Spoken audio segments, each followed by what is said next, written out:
self-serving, persuasive talkers of everything and nothing. We are Conversation Con Artists. What's going on, people? It's your boy, Mr. On Point. And I am Calamity Red. And we are Conversation Con Artists back for another episode. Red has rejoined us. I have. I was in Gatlinburg in the Smokies, ziplining and shit. It's fun. Fun? Yeah. Ziplining? Yeah. It was fun. I zipped like over the tops of trees and shit. It was fun. You weren't thinking about what happened if your zip line break? What's wrong with? Why would I think that? What good is that gonna do for me? I made a conscious decision when I was still on the ground that I was not gonna do that shit. Cause guess what? In the middle of one of them lines and you on the tops of fucking trees, if the shit do break, I can't do nothing. But if what's gonna happen is I'm gonna drop to my death. That's what. So I was just not gonna think about that shit. Either way, it ain't gonna be pretty. You know Peggy Hill survived a plane drop? That is a cartoon. There are people that have survived. I don't have that kind of luck. I would like fall on my neck or some shit. That ain't even as high. Doesn't matter if I fall on my neck though.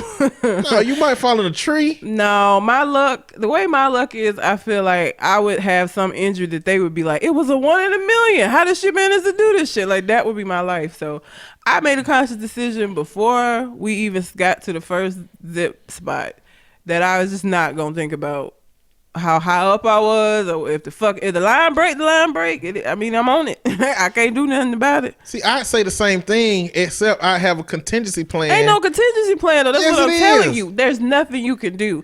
You don't have on gloves, so if you grab the wire, you gonna skin your hands up and you still gonna fucking fall. Like it ain't nothing for you to do, especially if it happened like in the middle of the line. You just gonna fall. Look, if me and you was zip lining, and I thought that might happen, then I get to tell you, hey, let me tell you how I want my obituary to be. I don't want it to say that, young man died ziplining from impact on the ground. I need you to write in some heroic shit for me. Like I saved a squirrel or some shit. I don't know. Jesus. I mean, it was fun. I did that. I rode a roller coaster at night that was like, went down a mountain. That shit was scary. It was the first time I've ever been on a roller coaster that they give you brakes. Like they have a braking system on it, so you can brake. But so it's you can brake, but if you brake, it's because it's a 1-person seat. Like it's like a kind of like a bobsled type thing. So you the only person in there, right? So like if you slow down too much, then you might collide with the person that's. So it's best for you not to use the brakes, but the brakes are there. I ain't touched the brakes because, again, my luck, I would, like, tap the brakes and shit. Either I saw me hitting the brakes and I was going too fast and the whole shit just came off the rail, or I hit the brakes and then my cousin who was behind me was going to ram into me and knock me off the rails. So I just let the shit happen. I didn't brake. She said she braked a little. I just did not touch the brakes because I was just like, fuck it, I'm just going to ride it. And it was interesting. Did the skylift up the mountain. You could still see some of the damage. They had that fire in Gatlinburg. Mm-hmm. The only place that I really saw the damage was when we did the skylift, and like up the side of the mountain, you could see like the grass and shit was still like charred. But outside of that, it was cool. Drunk some moonshine, brought some moonshine back. It was a cool trip. How was the moonshine experience? Well, they had different flavors. They had 128 proof, which was fucking terrible. It's like gasoline. It was awful. I don't know how anybody drinks that shit. Like, so they give you sample shots so you can determine which ones you want to buy. So I sampled a bunch of them. I actually ended up getting the eggnog called Shine Nog. And that sounds disgusting, and I don't even drink eggnog. That shit tastes like vanilla ice cream. It's delicious. Shine Nog. Shine Nog is what it's called. That sounds weird. But it tastes like vanilla ice cream. It's one of those things that you drink and you be drunk and you be like, I don't know how the fuck I got here. I had a couple of drinks because it's one of those things that's really easy to drink. So you drink a lot of it. Like shit that burn on the way down, you ain't gonna drink as much. But like some shit that's like, a milkshake, you just gonna drink that shit. So it was an interesting experience. My mom tried some of it. We had I think it was 11 that you got to try. 3 in, my mom was like, nah. Like, you pay your $5, they give you 11 shots. If you, at any point, any of them that you don't want to try, and I didn't try all of them because some of them was disgusting. But my mom. By like name? They were disgusting by name? Yeah, like, there was a peppermint one, and like peppermint and liquor. There was a People cinnamon love one. peppermint schnapps. Yeah, I don't. I'm not one of those people. So Cinnamon Goldschlager? Cinnamon is not good in a like they had an apple pie one, and I did try that because I was like, oh, okay. It was like too cinnamony, and cinnamon and liquor don't taste good to me.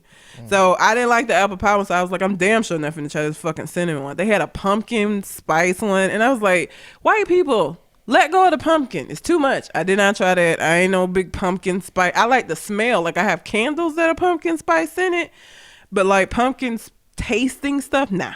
I'm not really here for it. So what other one did I try? There was another one that I was like, nah, I'm not gonna try that. But my mom, like 3 in, was like, fuck it, I don't want no more. And my mom is the kind of person, if she decides she ain't gonna do some shit, she not gonna do it. So the lady was like, you paid your $5, like you need to try more than just. And I was like, ma'am, she just no. She told you no. She's not gonna do it. Like, just let it go. She's not gonna do it. She gonna get ugly with you. Like, just she telling you no. Just let it go. She's not gonna do it. I was surprised she drank any of it, because my mom is like one of these people that like to buy alcohol because like she'll buy wine and shit because she like the bottle. She don't drink. So like, I knew she was gonna buy moonshine just to have it, but I did not expect her to like actually do the taste testing. But she did. I was surprised. You need to go tell a pastor. Tell her pastor? Yeah. Why? Because that's why old people be scared of buying and drinking alcohol. Because No. they pastor find out. No, my mom's dad was an alcoholic, so none of them drink. Oh. Like, none of them drink. And my mom lives with an alcoholic currently, so she just ain't really about that life. But here's what's fucked up, okay? My mom buys these things because she likes how the bottles and shit look. But she knows she live with an alcoholic. So what ended up happening is my dad will drink it and replace it with some bullshit so it seemed like he ain't drink it. So like any white liquor, any like vodka, he put water in it. And any brown liquor, he put sweet tea in the jar. So like, cause she don't drink it, so she's never gonna know. She walked by and the bottle still look full. It look like, oh, okay, you know. But so how was this ever discovered? Because He got caught. he did. She had a cold, and you know they from the country, so like you know you get you some vodka and lemon, and peppermint and for your cough. So she got some vodka, and it was water. And so that made her start looking at all the other bottles, and that's where she realized that he had been replacing her shit with like other stuff. So if your mama ever want to cash in on that insurance policy, she just put some shit in some liquor. Mm-hmm. Yeah, he gonna drink it. She know exactly where to go. He is going to drink it. Now, did she get Shine Dog? She don't like egg. I don't think she got that one. That is white, so I don't know what the fuck. I guess he could put milk in there, but that shit'll go bad, and you'll know. Like, I don't know what he would put in the Shine Dog jar, because they come in mason jars. I don't know what he would put in that to replace it, but I don't think she got Shine. I think all the ones she got were either clear or brown. Or no, she got a black. I think she got the blackberry one. They had a blackberry moonshine. It's black, so I don't know what he gonna put in to replace that if he drinks it. But yeah, that shit was funny. She called me mad as hell because she was sick and she really wanted to like make herself like a hot toddy, and the nigga had drunk that took the vodka out and put water in the thing. So, but no, it was a cool trip. Shout out to Shogun for stepping in and replacing me, and fuck him for this whole Red Velvet shit. Let me tell y'all something. Do not start calling me fucking Red Velvet. That is not my name. I don't even know how we got to a place where he started calling me that. Like, we were all here. I think I was discussing that I had gained some weight, and he said something about now you red velvet or some shit. I don't even remember how it happened, but like that's his little thing now. He thinks that he gonna make it stick. It's not gonna stick. I'm not gonna be known as Red Velvet. That sounds like a stripper name. I'm not doing it. I'm good. The Calamity Red sound like less of a stripper name? Calamity Red, yes. Calamity is not something that you want when you in a strip club. Calamity is not a good thing. So, but Red Velvet sound like a stripper name to me. Calamity Red don't sound like no stripper. I feel like that means that she finna come out here and wreck shit. Like that don't sound. That's what I'm saying. Like I feel like she like big shit talking. Like I mean, I get it doesn't. Red Velvet sound more like a stripper name to me than Calamity Red. Red Velvet is like, I just feel like it's a stripper name. I'm not with it. So that don't call me that. I know he said it on the show, but no. Don't call me Red Velvet. You can call her what you want to. No, all right. Well, I can respond accordingly. Just remember she's an asshole. I am an asshole. So, which is why I'm not calling her Red Velvet. So, do that shit at your own risk. She'll think he's gonna make that shit happen. Like he trying real hard to make it happen. It's not gonna happen. I'm not gonna be known as Red Velvet. It just sounds too much like a stripper name. I feel like we'll be out somewhere. And he'll be like, hey, Red Velvet. And like all the niggas around just be like, she a stripper? Like, no thanks. I have enough bullshit with dating as it is without adding on to niggas thinking I'm a stripper. Niggas say fly shit now that they know that I'm not a stripper. So I could just imagine the kind of comments and shit I would get if niggas thought I was a stripper. Like, I don't need them problems. No thanks. But yes, me and my family went out of town for Thanksgiving, so wasn't here, and show stepped in, so appreciate it. Yeah. Okay. Well, what I need y'all to do is find me on Instagram and Twitter at Mr. MISTER_on-point. And I can be found at red_calamity. Also, we are still doing the listener letter portion of the show, so if you have a question that you would like for us to answer on the show, you can send it in to our Gmail account, which is conversationconartist@gmail.com, or you can find us on Facebook. Our Facebook page, of course, is Conversation Con Artist. Okay, so I have a question, and I need to give a question some background because I know you don't watch Love and Hip Hop. Oh, Lord. Okay. So, on Love and Hip Hop, I know that you know who Peter Guns is, yeah? Mm-hmm. All right. Uptown baby. Uptown baby. That is like the only fucking song that I know that he ever had a part of. That.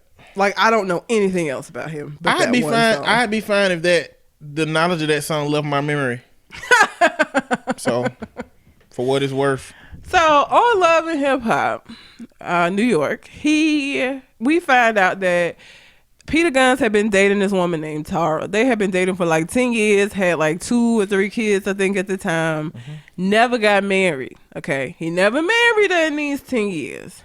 So one of the twists, I guess, in the show was that he had an artist named Amina who he had like secretly married, and he had known her for less than a year. So you had Tara, who been like dealing with this nigga for like 10 years and couldn't get a ring, and then Amina come in and somehow manages to get a ring. So the whole premise of that little love triangle has been him going back and forth between these 2 women and them allowing him to do so. He done had multiple kids with them since this love triangle started. So Amina done had 2 kids with him. Tara had an additional child because she got pregnant by him, even though she knows that he married somebody else instead of her ass. She still was like, we gonna be together type shit. And now the rumor is that he is gonna divorce Amina and actually marry Tara, but I don't believe that shit, because really, why? He ain't got to. He got the best of everything right now with the way the situation is. But so the question is, are there rules for dating someone who is separated but not yet divorced? And the reason I brought up Peter Guns is because this was posted on the Shade Room, and somebody was like, Amina, they tagged Amina and was like, hey, help us out, being shady because of her situation. She was like, I knew someone was going to tag me, but I don't have the answers. Ask Peter Guns. So the question is, are there rules for dating someone who is separated but not yet divorced? I don't do that. I have my reasons. I'll get into each of those, but I don't think it's a good idea to date somebody that's separated. And the defense that I've always been given is, but what if it's really over and they just couldn't afford to get a divorce? Well, if you can't afford to get a divorce, nigga, can you afford to be dating right now? You're supposed to be saving your fucking money so that you can get a divorce. Like, that is not legitimate argument for me that you just couldn't afford to get the divorce, and that's why you still legally married. Like that, I don't Divorce accept expensive, that. though. It is. So save your money and get a divorce instead of taking me out and because you spend money. Dating costs money, especially for dudes. It costs money to date somebody. So if you are serious about getting this divorce, you don't need to be dating right now. You need to be trying to get yourself out of the situation you already fucking in before you move on to the next one. Because here's the thing. We dating now, you still ain't gonna have the money to get a divorce. We get closer, get ready to get married. We still got this situation where you have to get a fucking divorce before we can move on with our lives. I don't want to deal with that situation. I don't. Now, I have friends who have dated people that are separated. I don't do that shit. I just don't see it working out well. Either you're gonna get to a point where you're really going to want him to get a divorce because now you're wanting to get married to him, and it's still going to be the same situation of I don't have the money to get the divorce because he hadn't been saving money because y'all been doing y'all thing. Or there are situations where people get separated and get back together. And then where you at? So I don't do that. I don't know that there are rules. I guess you have to taper your expectations if you're going to do that situation. I don't know. Would you date somebody that was separated but legally married? Not seriously. If I did, like, I don't know. I just need to understand the context of the situation. Well, I got an example because I had this situation happen. Not obviously not to me, but it was a situation that came to my to my attention. Okay. So there's a woman who decided that she wanted to take classes to help her learn how to better deal with her children, right? Right. She comes to the class with her husband, because that makes sense, both parents. Mm-hmm. She also came to the class with her boyfriend. So all three of them are attending classes together because all three of them are having interactions with these children, and all three of them also live in the household with these children. So this husband is separated from his wife. They have not yet gotten a divorce. She decided that she, I guess, I don't really know the details of how this arrangement happened, but she decided that she wanted to move her boyfriend in. The husband, for whatever reason, decided, okay. And so now all three of them are living together in a household with the children. And they're all attending a class on how to become better parents. You know what? The important question here is, are they splitting the rent 3 ways? Because that make a difference now. I'm just saying. Does it matter? If me and my wife are not, doing good in a relationship. So you would let a man move into your house if he was helping with the bills, sleeping with your wife, even though y'all are separated, that's still your wife, and you're gonna let him interact with your kids in your house if he paying a third of the rent? First off, marriage only gonna mean as much to me as it means to the other person. Okay, so if you don't give a rat's ass about what marriage means, then saying that's your wife don't mean shit to me. Like, as far as I'm concerned, it's now a roommate. We've just become roommates. When you decided you didn't want to be with me, you want to be a roommate. Now, I don't want to hit him having sex. You know what I'm saying? But if the boy paying rent, how you gonna explain this to your kids? Like, I got mom and I got dad and Uncle Jimmy lives with us, but Uncle Jimmy stays in the room with mom. Like, how do you explain this situation to your kids? You are fucking confused. I ain't gonna let nobody. If you ain't that my fucking kid uncle, you ain't finna be called. Like, my kids ain't finna be called nobody, no family if they ain't family. Jimmy lives with us, and Jimmy sleep regardless of whether or not he has like a family title. Nah, he need a better name than Jimmy. What name would you like? Does it matter? Yeah, Jimmy sound like a fucking 60-year-old car repairman. Donald. Hell fuck no, definitely not Donald. No. It's some good Donalds, but Donald Trump done fucked up all the Donalds for me. If your name Donald, you gotta earn my trust. Tavon. Yes. He sound 19. They live with his mama. Well, he was before he moved in with us. Yeah. So Tavon is in the house. Hell no. The kids is having. He need Jason. Fine. Jason is in the house. And your kids, they got what they go just Jason, Mr. Jason. They gotta call him something. He Mr. obviously J, like the Joker. He obviously interacting with the children because he coming to parenting with y'all. Listen, we here now. All right. And how did you get his Mark? Like, let me tell you. Okay, as a woman, and what I, as much as I thought this was a crazy situation, there was a part of me that was like, "Go ahead, girl." Because this is not a situation that women are able to pull off very often. You will see women fighting with the mistress. Like, dudes will just leave their girl. Like, y'all don't do very well with being cheated on. Like, you know, there are dudes that'll cheat left and right and sideways and upside down and don't give a fuck. But if they get cheated on, it's like the end of the fucking world. Like, how dare you? Because women used to be considered property. Yeah. And we'll be naive to think that ideology has completely gone from everybody. Well, and I'll tell you right motherfucking now, if I come home and my Xbox done went over to the neighbor's house for them to be able to play it, and I get home and I can't play that motherfucker, Xbox getting his ass whooped. I'm gonna tell you right now. You know why? Because Xbox is my property. And I don't want nobody fucking with my property. People clearly are not property. Yes. So we shouldn't be carrying on the idea that women are property, so it look like that. But that's why, like... Okay, but regardless of the reason, that is usually the case. So the fact that this woman was able to pull this shit off and have both of these men willing to live in the same household and be cool with the shit is insane to me. Like, you don't see that happen. Like I said, I just seen plenty of women in a similar situation, in a situation like this, where their husband got this mistress and they, you know, the sister wives type shit. You see that a lot. You don't see two men doing this very often. Is it? Brother husbands? Brother husbands. They brother husbands. Look, so that I just want to, I, you know, I would never do it, but I just want to know, how did you pull this off, ma'am? Because that's impressive. She found two low self-esteem dudes. First off, her husband low self-esteem, and she found another dude that's low self-esteem. Like Jerry from Rick and Morty. Oh yeah, he is a Jerry. He would have to be a Jerry. He gotta be a Jerry. And you know what? The other dude gotta be at least Jerry 2.0. Yeah. You know, to accept that. Cause let me tell you something. If I'm married and we having problems and you decide that we don't need to be together, that's fine. You got you a little bitch, that's fine.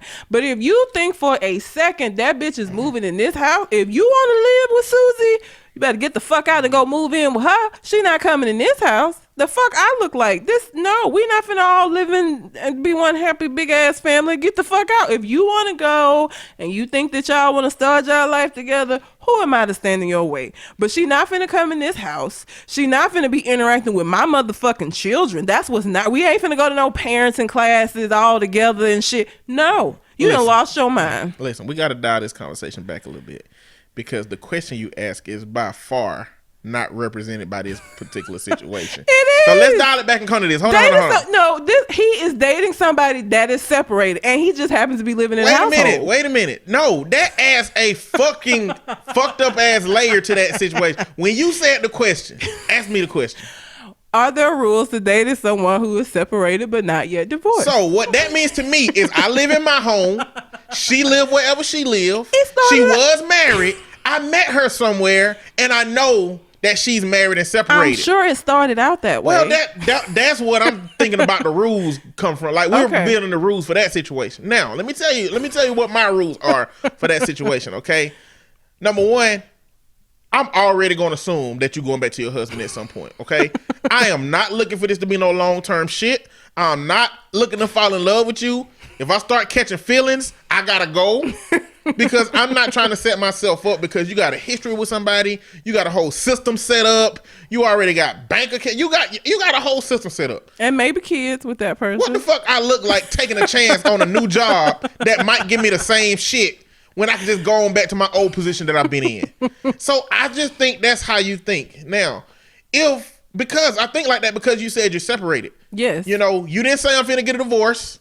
Yep. You said I'm separated. Yep. Saying you're separated to me means that you have at least some kind of desire to mend that situation. Mm-hmm. All right. So that's rule number one. I ain't taking you serious no damn way. So I ain't gonna get to no point to where we gonna move in with nobody. I ain't finna move in with y'all, and y'all ain't finna move in with me. But that's because I ain't no Jerry or no Jerry 2.0. I ain't finna do that. Now, I ain't no super duper masculine, I'm gonna beat everybody ass in this situation ass dude. You know what I'm saying? I'm reasonable enough to know that you've got another dude that you gotta tend to, and maybe kids that y'all two gotta figure out. But I'm not taking that situation serious to get to that level. Okay, I have another example. This one is where you don't know that the person's married. Okay. So, guy meets a girl. She's from the Bahamas. Mm-hmm. They date. You know, they fall in love. He proposes to her. Everything is great. After the proposal, she says, I got to tell you something. And he was like, okay. And she says, well, technically, I'm married. But it was only for me to be able to get my green card so that I could become a citizen. So I'm married, but like I'm not with him and like never really was with him. But we gonna have to take care of that before we actually like get married. Okay, so the most important question in this situation is she legal now? She's legal now. She's legal now? Yes. Because she got married to the other person? Yes. So I found me an exotic woman, huh? Yes. She is from another country. Yeah, well, Bahamas, yeah. Okay, she's from Bahamas. But she didn't tell you this shit, like, as y'all were getting close, like, because here's the thing. She knew all of this time that y'all have been dating, that y'all are getting closer and closer, and never said anything. And she let you propose to her before she said, hey, I'm married. What that's supposed to change?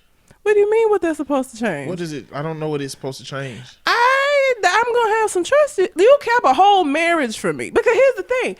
There's really, if what you're saying is true, that the only reason you married this person was to get you a green card, I feel like that ain't a reason for you to have kept it this long. Like, that's something you could have said, you know, I'm technically married, but I needed to be a citizen. You waited until after I proposed to you to tell me this. So that makes me question the legitimacy of what you're saying. Because if the situation is like what you say, it's not that big of a deal. So why would you have waited this long to let me know that this was going to be a hurdle in us moving forward with our life together and getting married? Because now you're going to have to figure out a way to get a divorce. Because if you did only marry him for legality reasons, you might not even know what this motherfucker is now. So like the divorce process is going to be a little bit different.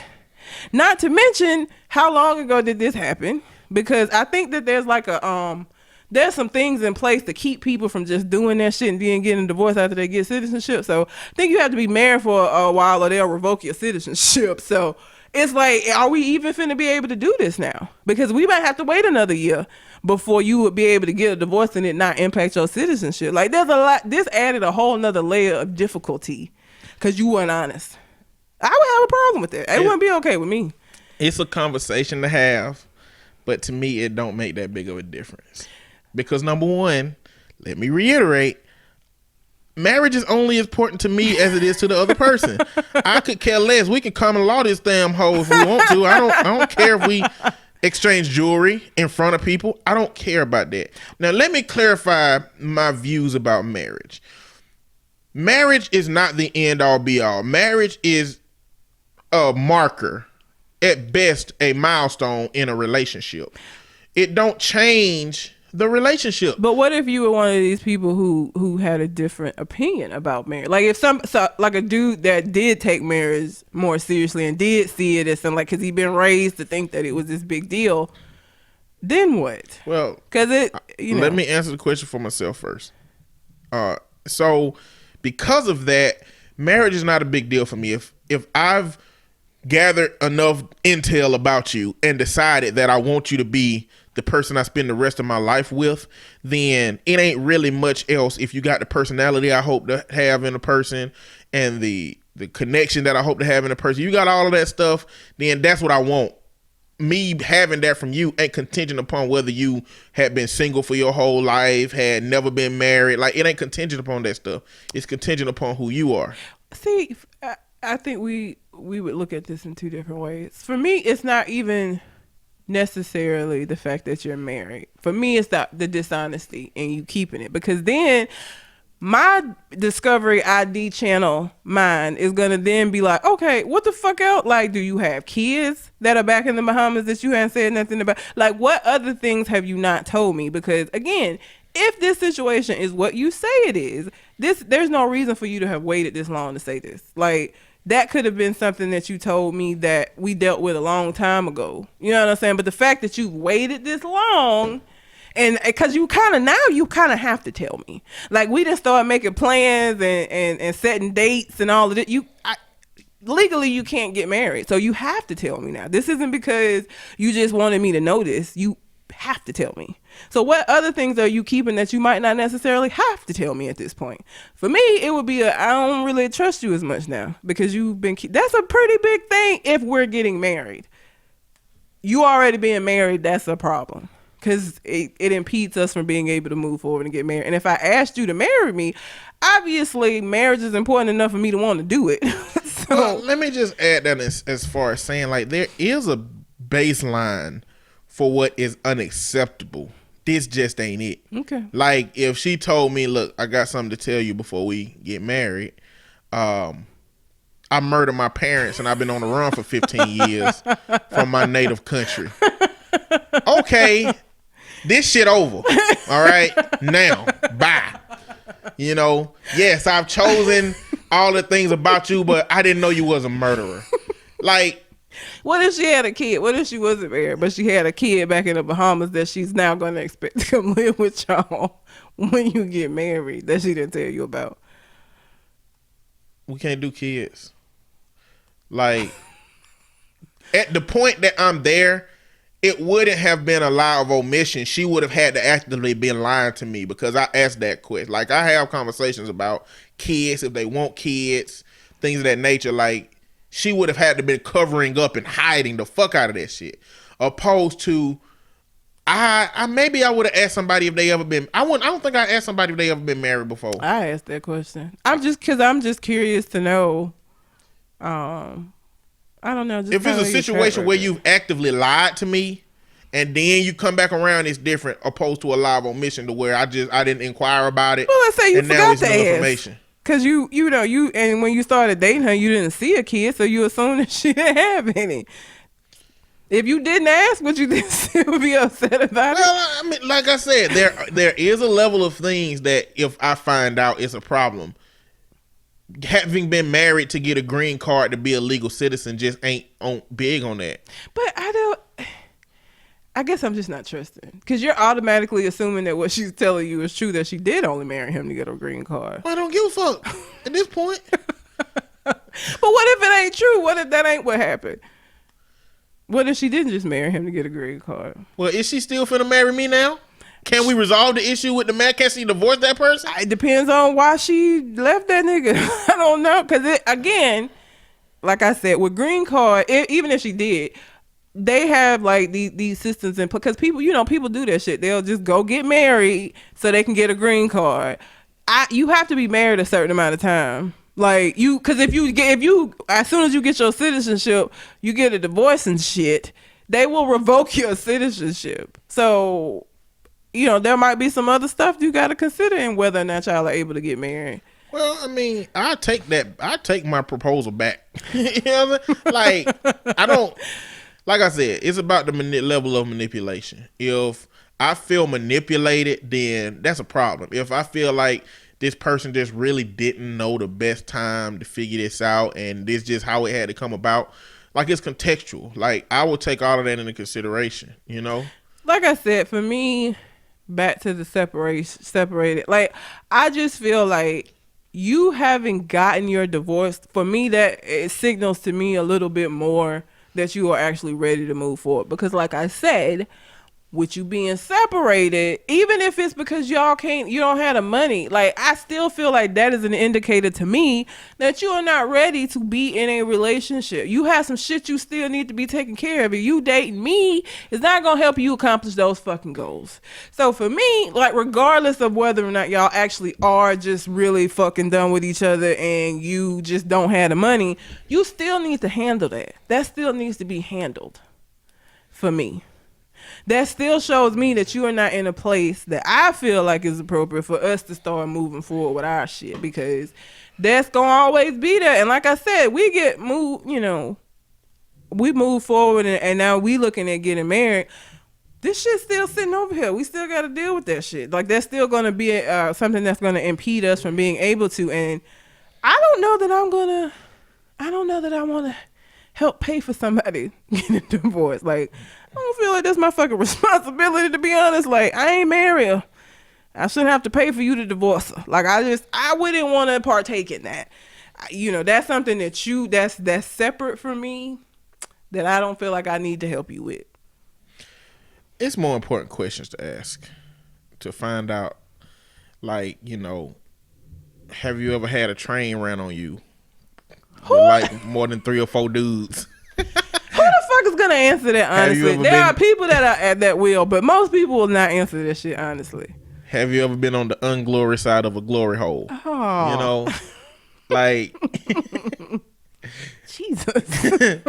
Have you ever thought about sex with animals? Oh. I'm just saying, these things exist. They do, but I don't feel like those are questions you're going to get honest answers to. I don't feel like nobody's going to be like, well, this one time with this horse. Like, nobody's going to be, like, she not going to tell you that shit, especially if you're asking, because you asking me, you ain't really with it, so I'm not going to tell you I'm that. just saying, there's more important questions. Those are not the more important questions. Don't y'all be out here asking people if they fucking horses. Don't do that. Don't listen to him. Those are not the more important questions. I'm just saying. I didn't even say horses specifically. You brought that into the well, conversation. Because have I told you the story about how? Okay, so nope, you haven't. So there was a period of time when I was a teenager that my mom decided that she was going to get involved in selling bootleg CDs. I don't know why, she just did, or bootleg movies, DVDs. So she had like boxes of movies, right, that were made. And so one of the movies was called Animal Farm. Okay. I, in my naivete, thought that it was just like a movie about animals or a movie about like a farm. It's a book called Animal Farm. Yes. So I'm thinking it's something along those lines. So I put the DVD in and I hit play. And this was a video of a white woman being fucked by a horse. Can't get it out your head, huh? When I tell you, first of all, I don't know if y'all have ever seen a horse's penis. It is huge. And so it was just horrible. Like, I felt so bad for the lady because I was just like, she did that on purpose. She did, but like, it was so bad. Oh, it was. And you kept watching. No, nigga, I turned that shit off. But like, you can't. How long did you watch? It. I don't know, cause like I'm. So you mean to tell me when the DVD started, it just started playing? Did you have to go to menus? That was you have to like it, but it's a bootleg, so like the menu, it doesn't have like scene titles or no shit. It basically was just like a thing to hit play, and then I did. It went straight to her being fucked by the horse. That was the first. There was scene. no titles. It didn't say Evelyn fucking the horse or nothing like that. Straight to her fucking the horse. Soon as I hit play. So I sat there long enough for me to like get out of my shock and like stop it, but it's one of them things you can't unsee. So anytime somebody say something about bestiality, I always fucking think about that lady and that horse. Triggered. Oh my, it was so bad. Like, horses are huge. Like, who was looking at a horse one day and was like, I bet it would be amazing to see somebody get fucked by this horse, like a person. Like, it was horrible. So, I'm finna make this a hell of a lot worse for you. Why the fuck? That's because that's what I do, Red. You do know that at some point... No, don't. Your mama had to ask somebody, do you have some where the horses is fucking the white women? I think that she just got like a bunch of movies. Like, she got whoever she was working with told her was popular so that she could sell those. I don't know. I'm for my own peace of mind, I'm gonna say that she also thought that because the case did not make you feel like that this was gonna be. Your a mama porn. knew she had porn. She didn't have a whole bunch of Pocahontas and fucking Aladdin and all this shit, and then out of the blue, just animal form now. No, she had like because at this point, like the Tyler Perry plays were really popular. Like she had movies. That was the only porn movie that I ever saw in the lit pack of movies, and I always saw her unless she hid the rest of them and just forgot about fucking Animal Farm. All of the rest of those movies, because all of the other movies, I recognize the titles. That's why I chose Animal Farm, because I was like, well, I don't know what this one is, because I knew what all the rest of them were. Do your mama know this story? No, because I didn't want to discuss it with her. I ain't say shit. I've never said shit about it. You And grown. It's time to talk about it now. No. It's time to like, mama. No. When you was selling them DVDs, No. how much porn did you have? No. She gonna be like, I didn't have no porn, mama. Mama. Let me tell you something. No, I'm never. This will be. I will take interesting this to to the know. grave. No, it won't. For who? No, For I'm you? saying Because she not your mama. Listen, man. No. My mama, No. for 33 years, done been telling me Jesus, okay? If I found some porn under my mama mattress, bruh, we got some discussions to have. But my mom is Not when I'm a kid, but when I'm grown, I'm coming back for My this. mom is not super religious like your mom. So like my mom she does drink upon occasion. She curses. Like it wasn't like that. But I don't want to know. These are questions I don't need to know. I don't. And I wish that I could not remember this shit about Animal Farm. To be honest with you, it was horrible. Like traumatizing. It was fucking terrible. You never looked at horses the same, huh?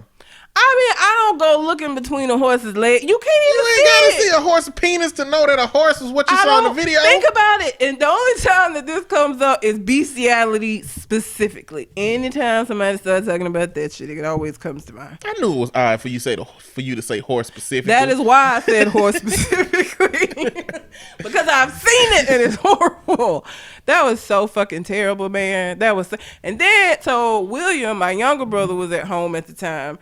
And so he said something like, I never told him either, but he had said something like after the fact about, I wonder what Animal Farm is. And I was like, no, we not watching that shit. I said, pick something else. You should have threw Animal Farm away.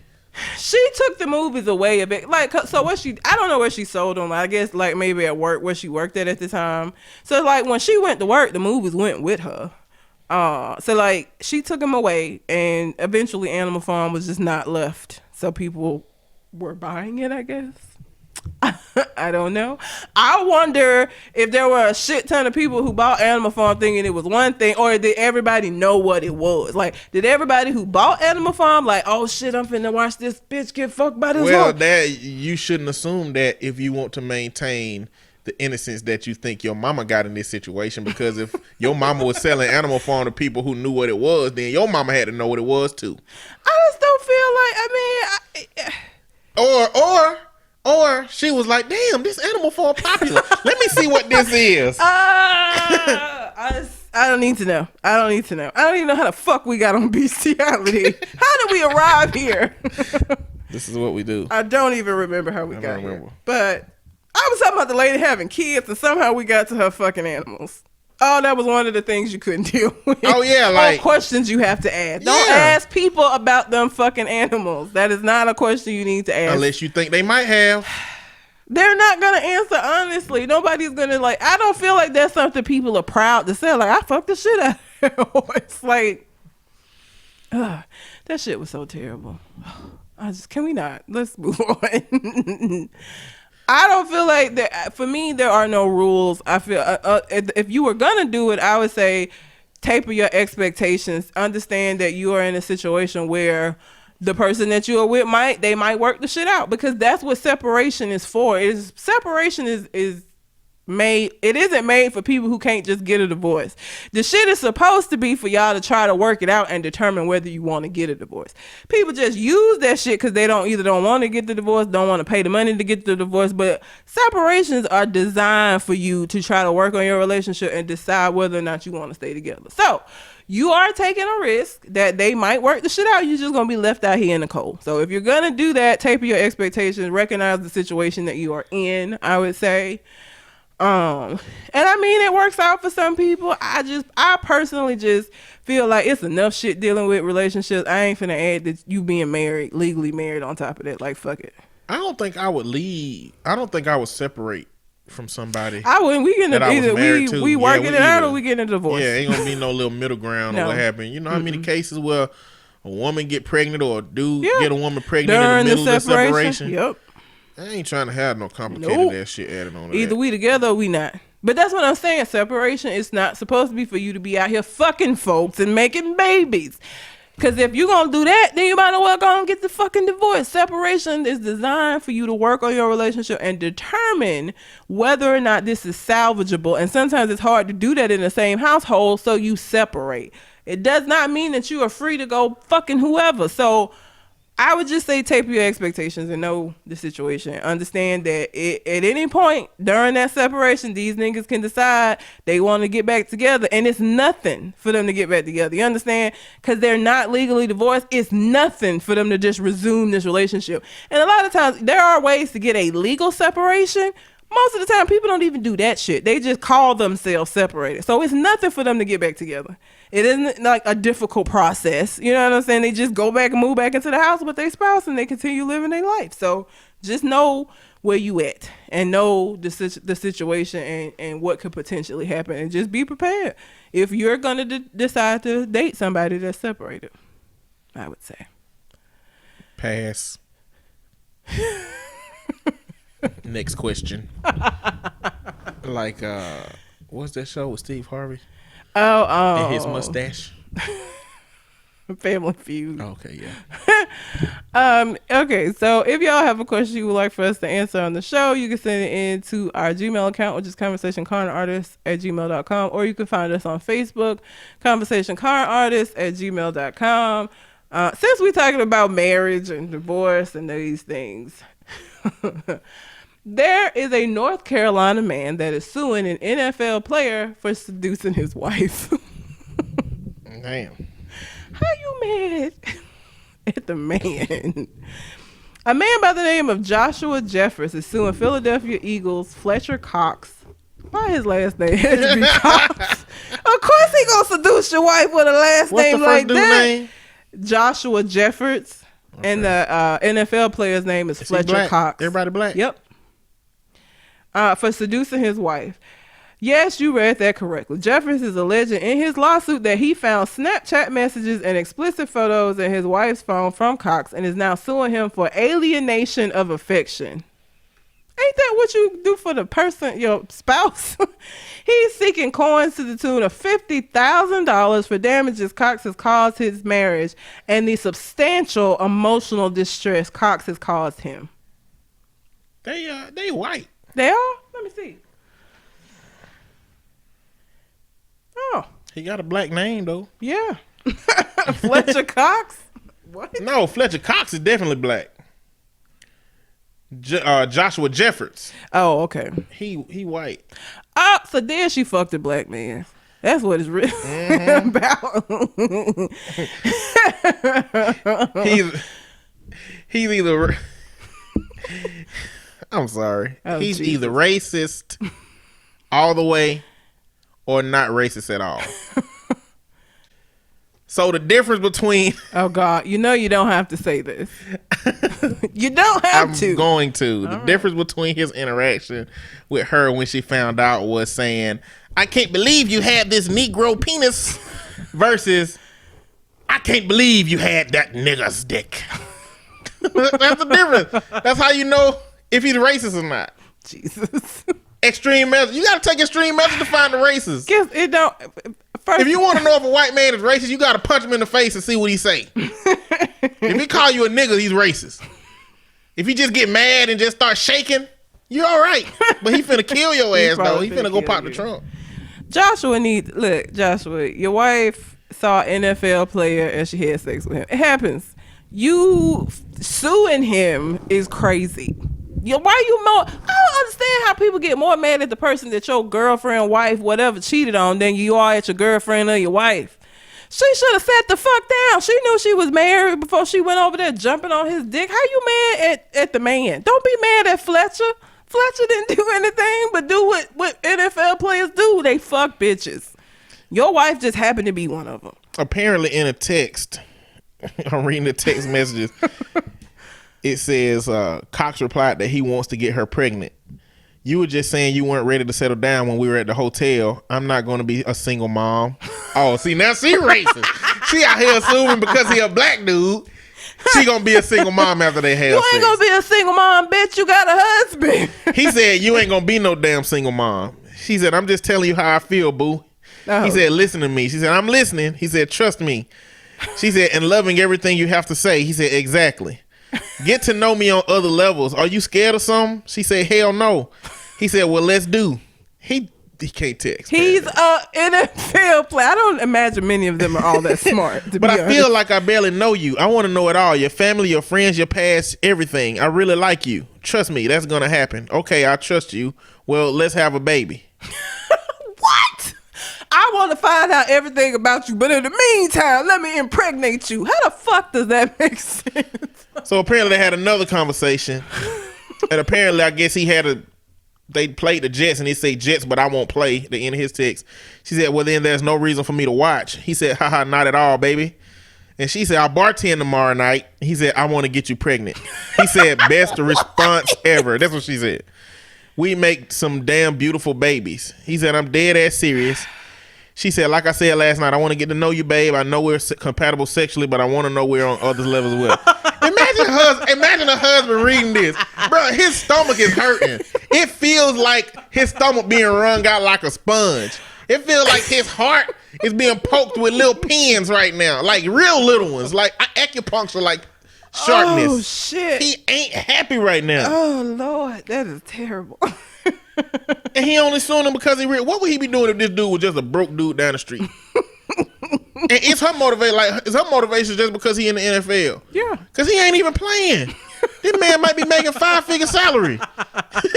He might be making almost less than a husband. Oh, shit. Being in the NFL don't guarantee that you making 7 figures. She wants to be a wife, an NFL wife. She already a wife. No, she wants to be an NFL wife. So she could, well, not basketball wife. Didn't they have an NFL wife? Like, it wasn't basketball wife. They had football. She want to be a football wife. Let me see her husband again. He got a long head. I mean, How long his head is, though? His head look like a thumb but he's compared to your other fingers. He's he's an attractive man. Like, you know. He probably attractive and boring as hell, man. Yo, but the NFL He probably don't wipe look, his ass like let me that tell you last podcast. He probably got shit in his ass on the sheets. When I hear I want to have a baby with you by this NFL player, all I hear is I want to hit it raw. It ain't got nothing to do with him making no motherfucking baby. I don't believe that. I'm sorry. You want to have a baby with a bitch you don't even know. You talking about you want to get to know her and everything, but in the meantime, let's make this baby. Like, get the fuck out of But here. at least he knows the inadvertent side effects of hitting it raw, and he is alerting her of that. You know, like, yeah, I do want to hit it raw. Babies come from hitting it raw. So, hey, let's just skip the middleman. I want to get you pregnant. Oh, my God. Maybe she rich. Maybe he make 5 figures and maybe she make like 7. Maybe he trying to trap her. Anybody thought about He that? might be. He might be. He already know he ain't finna play in some NFL games. He might be a Jets, season away but from I'm getting not cut. playing. This man is a season away from getting cut. He is trying to secure his future. This husband is just a side effect. I'm sorry, buddy. I'm sorry, thumbhead. It's finna be over for you. You crapped out. Why are you suing the player, sir? Like, I ain't never. Let me tell you, if I have been cheated on, and the only time I got into it with the other woman is because she had a problem with me, and I was gonna whoop her ass. Now, outside of that, I don't give a fuck about who she is. I'm mad at you because the loyalty is supposed to lie with you. I don't know that bitch and she don't know me, so she doing what scandalous bitches do, and that's fuck niggas even if they with somebody. My issue is with you. Because you knew for a fact that we were together and you decided to go do this shit anyway. So all of my rage and all of my anger is going to be directed towards you, motherfucker, not her. So for him, what did you just divorce your wife? Your wife is out here bouncing on any NFL player that show her attention. Obviously, because she didn't got her one that don't even play. Okay, let's say that you were in a marriage. Mm-hmm. And let's say that since... let's not go sports. Let's go just a CEO of a company. Okay. A woman that's a CEO of a company, she making 7 figures, had an affair with your husband. Mm-hmm. Now, let's say that you could look into a crystal ball and see that if you sue her, you getting 6 figures. Would you do it? Would you do it if knowing I knew that for sure, knowing that it would set you up and cost them for his infidelity? Yeah, I still fuck him up and sue her and get the money, yeah. If I knew for sure that that's going to be the way that it turned out. Well, this man is hurt. And he got a thumb head. And he is very boring. He doesn't know that. First of all, it ain't. Because who tried that? Fantasia was fucking a married man and his wife tried to do the same shit with Fantasia and sue her.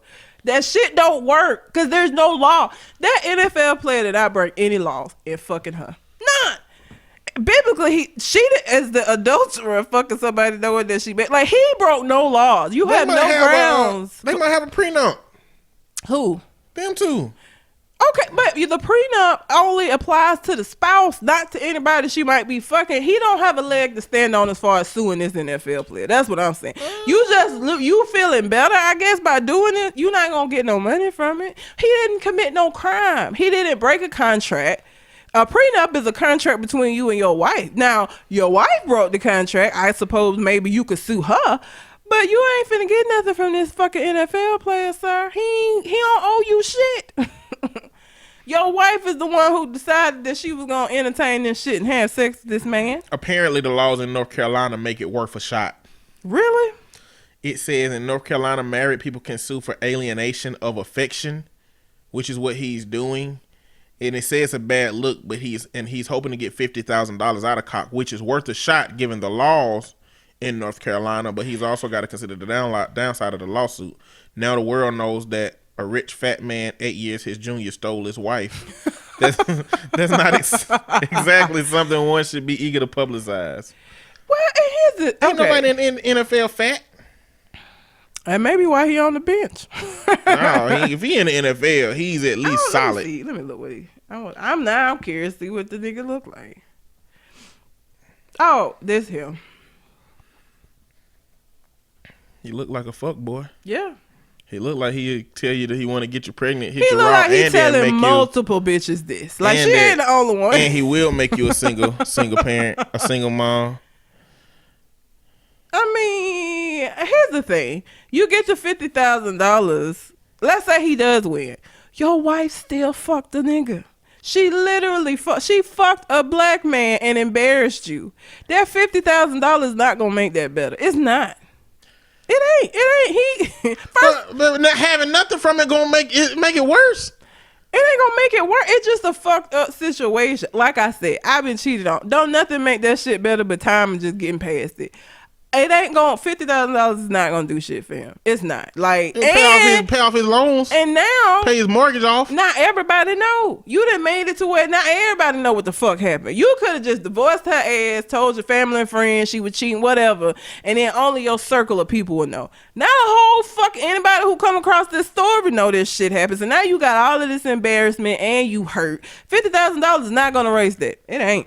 It is not. And ain't nobody gonna be like, well, you got $50,000. Everybody gonna be like, that nigga is a chump. Clearly, money is not the key to happiness, okay? But I would rather have rich man problems than poor man problems, okay? Now, $50,000 ain't rich man problems, but still, it's not rich. $50,000 and suffering is better than nothing and suffering. I mean, he might. It depends if they got a prenup and she does have money. He ain't gonna get nothing because he can prove this shit. He got the messages and shit, so he could show that she violated their contractual agreement via their prenup, and he get money from her. Like, I wouldn't do this. This is embarrassing. I'm not finna put myself on blast. Like, you think you putting her on blast, you putting yourself on blast. You can't do one without the other. So I wouldn't do it. I really wouldn't. And I mean, maybe he'll get his $50,000, but shit, if he riding the bench like that, I just let her go. You can go be with him. It's fine. Go make your little mixed mulatto, baby. Yeah, I don't care. I don't really care. Go do what you want to do. She looked like somebody who would do some shit like that. She just looked like a fucking groupie ass motherfucker. She looked like one of them white girls that be going to football games just to try to get the attention of one of the players. Like, she just looked like that kind of person. Anyway. Garbage juice. That's what she think. That's what I think of when I think of people like her. Yeah. Let's see. What am I talking about? $100 million. Do you know anything about the NFL and $100 million? $100 million. $100 million. No, I would like $100 million. The NFL sat down with some of the players to talk about what they're gonna do moving forward as it pertains to the protests and whatnot. Mm-hmm. And the NFL said they are willing to put up almost $100 million, like $89 million, to African American charities and related causes over the next 7 years. And so we got a dynamic in this situation. We have one half of people thinking that the NFL is using this to pay off players to stop protesting. It's like hush, but man. Them stopping protesting isn't a caveat of that money. So a lot of people are saying that the NFL is just doing the right thing because they're not telling the players they got to stop, or they're not changing the rule books to make the players go into the NFL to stay in the locker room during the national anthem. They're actually seemingly trying to address the causes that have created the reason for the protest. How is that addressing the causes by donating to African American charities?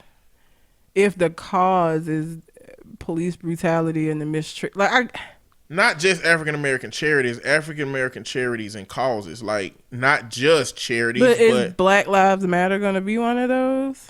I would imagine that a group in the NFL will get to define that, like players, somebody who represents what that protest means that's in the NFL. I would have to see the details of this deal before I could really make it, because I mean, it sounds good, but it sounds too good. So y'all are just gonna give $89 million and not have any stipulations. You're just doing that out of the goodness of your heart. It's over 7 years, $10 million a year. They make that money off one. It don't matter though. When it comes to us, you know, $5 given to us is a big deal to some white folks. So like, it don't matter if they could. There's a lot of things that white people could do without that would benefit us, but they still choose to not to do it. So it not being a big deal to them monetarily don't really mean nothing to me. Like it's just odd that they would do that. No stipulations. We just giving y'all this money just cause. That sounds too good to be true. And that's why some of the players have copped out of the deal. They said it hadn't been transparent enough to know what else is connected to it. Yeah, because that just sound way too good to be true to me. I wouldn't trust it. I would need to see the details of this deal. If there's causes that are exempt from this, because they could put a list of causes that they're unwilling to support, but any other ones outside of this, you know what I'm saying? Like, I would just have to know more about it before I could give an opinion about it. But it still breeds my frustration because what do we want? What do we want from any of this? You know, what would Colin Kaepernick want? Would Colin Kaepernick say $1 million ain't enough? Would he say that they need to do it genuinely, which we never expect from a white-owned organization who would challenge this shit anyway to do? Like, I don't think we're ever going to get a group. Like, they don't have to do shit. No, they don't. They can just tell these fucking players, stay in the locker room.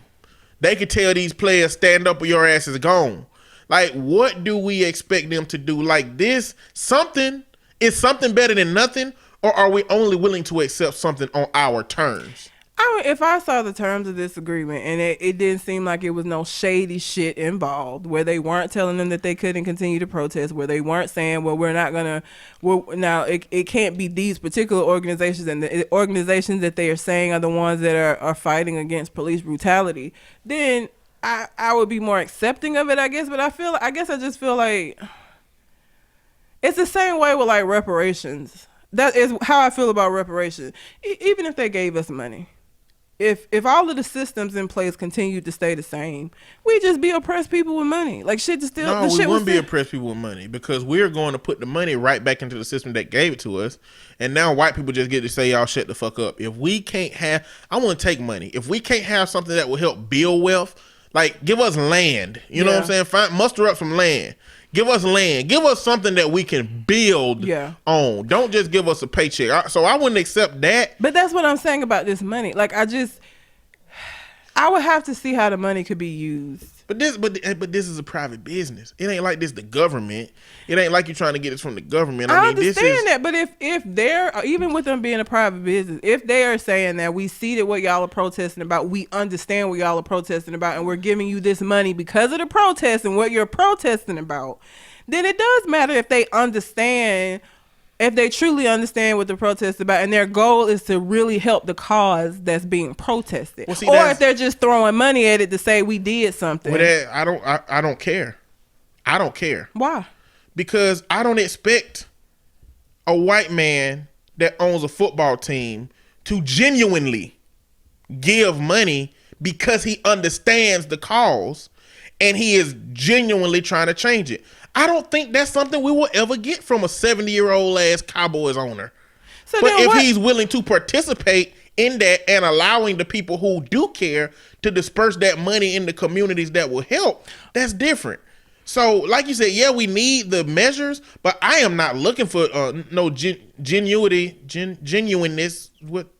I ain't looking for them motherfuckers to be genuine in those actions because we haven't gotten that across history from white America as it pertains to anything white America would do for black America. But I mean, if the organizations that represent the reasons that the players are protesting are left out of where the money can go, how is that helpful? Yeah, it's going to help these other things, but what we're still saying is going on is still going to go on. That's what I'm saying. I would have to see where the money can be allocated. Well, right now, a lot of the consensus is that it don't look like many strings are attached, but if there is any part of it that tries to silence somebody or tries to have NFL players sign for accountability or consequences for what they do or anything of that nature, then, it's a problem, but I don't necessarily mean that I wouldn't accept that money because as a private business that's trying to make their business thrive and trying to make shit look good to white America and try to help, keep their players from fucking protesting or whatever they're going to do, I don't expect them motherfuckers to be happy about it.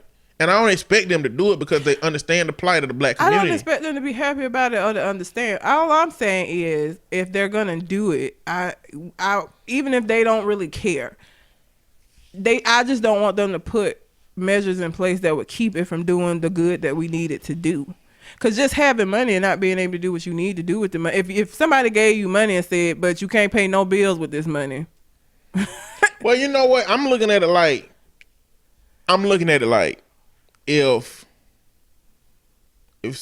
I needed money or I wanted money for something that was important to me, is there a difference between them not genuinely saying, here you go, money to do whatever you want with, and throwing it in my face, if it's still the same amount of money that I need for whatever my struggles are? Again, it's not about the way that it's being given. My issue is I just want to know that the money can be used the way it needs to be, and that they're not. Right now, there aren't any stipulations, but even there are even players, you just said, that feel like it's something fishy with it. They don't even trust it. I'm just not going to be willing to just say, oh, they're giving us $89 million. That's great, regardless of whether or not they care or not. To me, it isn't about, I don't care whether they give a shit about it or if they just doing it just to do. But if they're going to put measures in place where it cannot be used in a way that's going to help what we've been saying and the reason why the players are even protesting in the first place, then the giving the money don't mean shit. If you're going to tell me I can't use it for the things that we need to use it, like I said, it's like giving me money and saying, but I can't pay no bills with it. Well, that's what I'm saying. I don't think I'm going to be homeless with money. I really don't think there would be a large consensus of acceptance if that were the case. Now, we don't know, but it's only a few NFL players that shied away from it just because they haven't been transparent about it. It's a lot of people that will see money and just accept the money, not necessarily taking into account or being careful about the strings that are attached. So $89 million, even if it's over the course of 7 years. I mean, NFL players, again, I said this about the story before. They're not the Colin Kaepernick is like an exception. I just don't think the majority of them are these intelligent, like deep individuals. I think the ones that represent these unions are. I think the ones that represent these players, unions, and these organizations are. Because, I mean, don't get me wrong. I done seen some CNN interviews with some of them players when this happened, and some of them dumb as hell. Yeah. But, you know, the ones that are smart, they smart. Like, it's a lot of people that in those environments that are businessmen that can negotiate and that, you know, are willing to, you know, stand by what they believe regardless of what the money got to do with it. Hence the two dudes jumping out of it, because there wasn't no issue with the money for them. Apparently the process just hadn't been transparent enough, and they paranoid enough to know that something don't come for nothing. That's where I'm at with it. Yeah, what I'm saying, they ain't telling us we can't protest. They ain't like, well, what's in it for them type situation. And it has to be. They're not. I mean, they are a business. And regardless of whether or not it's going to really put a dent in their pockets, they're not going to do this if it doesn't benefit them some kind of way. Because you got to understand that while it's going to make the players happy and while it's going to make, you know, black folks that understand why they're protesting happy, the white people who are like, you disrespecting the flag, you don't care about our soldiers, like, that's going to infuriate them. So it has to be something more to it. I just cannot accept that they just giving $89 million with no strings attached. I just am not trusting enough to think that that's the case. So I would need to know more before I would feel like comfortable with it. It ain't up to me anyway, but that just sounds weird to me that they just come out of nowhere and be like, hey, we're going to give y'all $89 million. Like, but why? For what? Like, what's the catch? So for me, I would need more details about it to be comfortable. I got you. Not a trusting person. ID channel taught me. Secure the palace. Meghan Markle is going to be, I don't know what it's a princess. She got engaged to Prince Harry, which is Prince William's brother. Now, here's the thing. You know, everybody's all excited because she's biracial, and they're like, oh, you know, we infiltrating the royal family and da da da da da. Here's the thing that I don't know if people recognize: Harry is 5th in line for the throne, which means Harry is Scar. Harry would have to kill a lot of people in order for him to be Harry's king. who? Scar from Lion King. Oh. He would have to kill his brother. You said ska, like the music genre. Ska. Like the R one there, so I was thinking if there's a music. What is that? SKA. Ska. Oh, okay. Scar. Okay. He would have to kill his brother. He would have to kill his nephew. He would also have to kill his niece. He would then have to kill. How are they in front of him? Because the same way Simba was in front of Scar. The way that it works is the firstborn son will get the title. If he dies, and it goes down with his kids. So all the kids will have to die for the secondborn son to get a chance. So he would literally have to kill his grandma, his daddy, because both of them are still alive, his brother, his nephew, and his niece before those 5 people have to die. Harry's not going to become king. So everybody was like, oh, you know, they accepting her. Yeah, because they ain't gonna have to ever worry about her being like up in the top royalty. Like, she is gonna be, I think, just a princess. I don't think she'll be a duchess. She'll be a princess. But, and I mean, she'll do good, but I don't think people recognize that Harry ain't gonna never be king. Like, 5th in line, it ain't gonna happen. Like, we do know that if they whole family was a deck of Uno cards, he'd be the wild card. Like, you know that, right? Yeah. Oh, yeah. Like, they've known for a long time that Harry wasn't gonna be shit. Yeah. Like, he's just he's a rebel. He is. Like, it wouldn't surprise me if he was like, you know what, I'm gonna find me a fucking black chick to marry for this shit. I bet it's gonna send them all in all kinds of disarray. And I mean, don't get me wrong. I'm sure they got a problem with her being royalty at all. But it would be, this would have been a different conversation if William had pulled this shit. If William had gotten an American woman first and then a biracial one on top of that, they'd have probably killed his ass before they would have allowed that to happen, because then she would eventually become queen. But because, again, it's Harry, and Harry's so far down the line, it really don't matter. Like, it don't matter. Because the lineage that's going to be followed is William and his kids. So, like, don't nobody really, like, who, do you even know who Prince Charles' brothers and sisters is? No, because don't nobody talk about them niggas, because they don't matter. Prince Charles is the next one in line. Prince Charles is the one that people focus on. His siblings don't get no shine. After this shit, after Meghan and him get married, Harry ain't finna get no shine. Like, that's just not how it works. So, him marrying her is going to be a blip in the history books. Like, especially in British history. Like, they're not gonna make a big deal out of this because they ain't gonna want to focus on that. Because it's race related. Yeah. They gotta write history. They gotta write her out. And they, with him being fifth in line, it makes it a lot easier for them to write her out. Because he don't really matter as much, because he's never gonna get up to be on the throne. So, I mean, shout out to Meghan for becoming a princess, though. She gonna have to give up her U.S. citizenship and become a British citizen. Because you cannot be an American and what be a princess. What if he want to come and be an American citizen? That he ain't gonna do that. Nah, he is a rebel, but he ain't doing. He would. Can like members of. He could denounce his title, and yeah. But could he become an American citizen though? Why like wouldn't having, he be able to? Because he's a part of their. He's an integral part of their system. We don't have nothing to do with it. That don't have nothing to do with us, though. If he came over here, took the test, and did all of the shit you have to do to become a citizen, he would become a citizen. So would they let one of Putin's sons come over here and become a citizen? No, they wouldn't, because especially not with what's going on in Washington. Prior to, could he have? I guess. I mean, I don't know. National security might have had Putin is a little different than the British royal family. Like, the British royal family is not any kind of a security issue. So what you're saying is subjective based on the American government? Yeah. Okay. Because Putin's son, and it might be some bullshit that come with that. I don't even know if he got sons. I don't know either. I ain't never seen nothing about his kids. Me either. I don't know. I would think you would have. He probably killed them. I mean, I wouldn't be surprised. When they were infants. So I think they would give him a lot more shit about it. But like, Prince, if he wanted to denounce his title and come over here, he could, but he ain't finna do that shit. And what? Let me tell you something. If I met a fucking what do they call a sheik? If I met a sheik, what is a sheik? Where they from? Is it? It's in the desert. I was thinking if you met Eddie Murphy. Nah, an African. If I met a prince or a sheik or whatever, I would give up my American citizenship like that. I don't give a fuck about this place. I don't. Like, I'm not tied to this shit. Like, I would much rather me give up my citizenship than Tina Turner gave her citizenship because she married a Swiss man and now she's a citizen of Switzerland. I would do the same shit. I am not attached to this country that don't really give a fuck about my black ass. You think I really give a fuck? If I was gonna marry into a royal family, I'd get this shit up with the quickness when he ain't blinking eye. I don't give a fuck because I'm still gonna be attached to my family here. I can still come in and visit and shit. So I don't give a fuck. No, you ain't giving up your citizenship to become an American. The fuck, I'm gonna give up mine, and we finna go live in your palace. That's what we finna do. I don't give a shit about this shit. I would give up my citizenship in a heartbeat.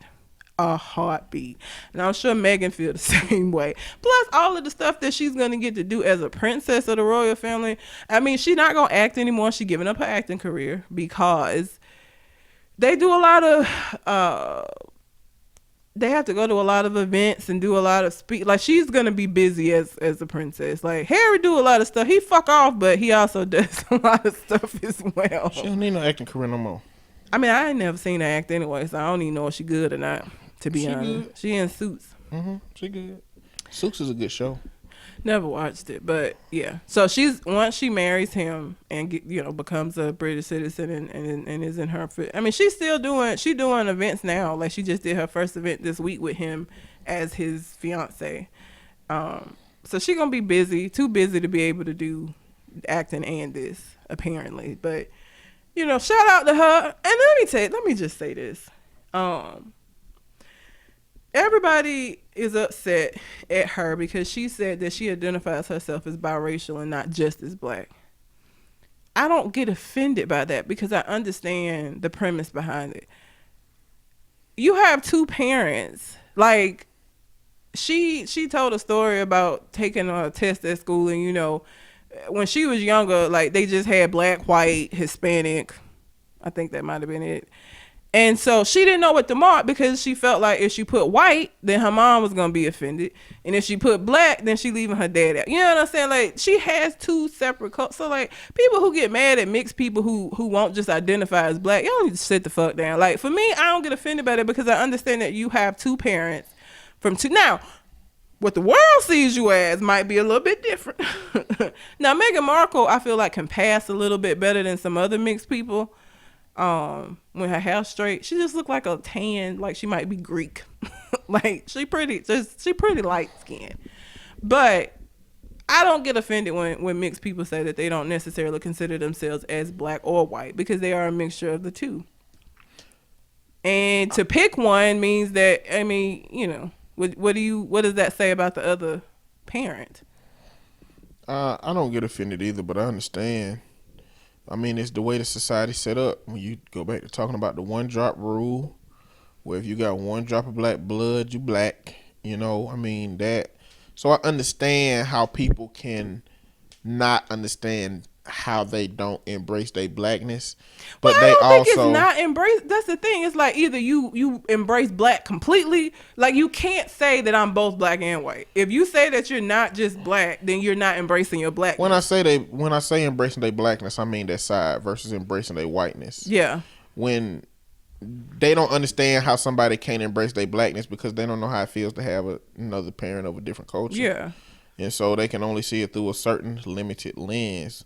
When biracial kids struggle. Yeah. Because the white kids say you don't belong with us and the black kids say, well, you don't belong with us. Yep.